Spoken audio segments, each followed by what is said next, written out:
श्रियकान्ताय कल्याणनिधये निधयेतिनाम् श्रीवेङ्कटनिवासाय श्रीनिवासाय मङ्गलम्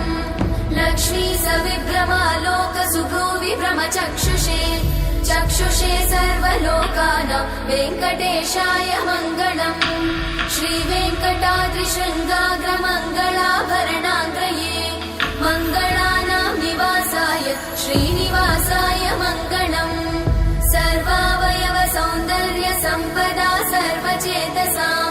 सदा सम्मोहनायास्तु वेङ्कटेशाय मङ्गलम् नित्याय निरवध्याय सत्यानन्दचिदात्मने सर्वान्तरात्मने श्रीमद् वेङ्कटेशाय मङ्गलम् स्वतः सर्वविदे सर्वशक्तये सर्वशेषिने सुलभाय सुशीलाय वेङ्कटेशाय मङ्गलम्।